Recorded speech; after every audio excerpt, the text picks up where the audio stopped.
जरांगे पाटील यांच्या मागण्यांबाबत मुख्यमंत्री आणि दोन्ही उपमुख्यमंत्री सकारात्मक असून जरांगे पाटील यांच्या मोर्चाकडे मुख्यमंत्र्यांसह दोन्ही उपमुख्यमंत्र्यांचं लक्ष आहे। जरांगे पाटील यांच्यासोबत मुख्यमंत्री आणि दोन्ही उपमुख्यमंत्री हे चर्चा सुद्धा करतील। नेमकं आता त्या ठिकाणी काय सुरू आहे याबाबत मी बोलणं उचित होणार नाही आता, मात्र मुख्यमंत्री याबाबत निश्चितच योग्य निर्णय घेतील।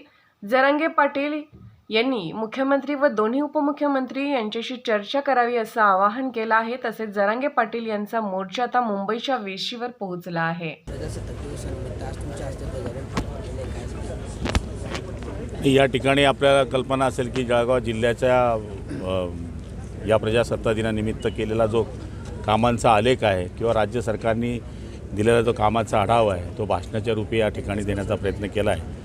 प्रजासत्ताक दिनानिमित्त मी आपल्या सगळ्या जनतेला खूप खूप शुभेच्छा देतो आणि पुढच्या काळामध्ये सुद्धा विकासाकडे हे राज्य वाटचाल करेल अशा पद्धतीचं सरकार काम करेल ही खात्री देतो। मुंबईकडे निघालेलं आहे, त्यांनी शिष्टमंडळ पाठवावं, दोन्ही उपमुख्यमंत्र्यांनी मुख्यमंत्र्यांनी चर्चा करावी असं आवाहन केलेलं आहे आणि ते मुंबईच्या विषयावर पोहोचलेले आज काय निश्चितपणाने मुख्यमंत्री उपमुख्यमंत्री या गोष्टीवर लक्ष ठेवून आहे आणि ते त्यांच्याशी त्या पद्धतीची चर्चाही करतील, कारण की हे बोलणं मी उचित होणार नाही की तिथे काय चाललं आहे, त्याच्यामुळे मुख्यमंत्री याच्यावर निर्णय घेतील। शरद पवार, रोहित पवार हे बघा, हे त्यांचं व्यक्तिगत मत असावं, आम्हाला त्या गोष्टीमधलं काही माहिती नाही आहे। ओबीसी मेळाव्याचं नेतृत्व छगन भुजबळ करणार तसं म्हटलं जात आहे। शेंडगेंनी मागणी केली की त्यांनी सत्तेत राहून करावं, आम्ही जमीन मला त्याच्यातलं काहीच आयडिया नाही त्याच्यात।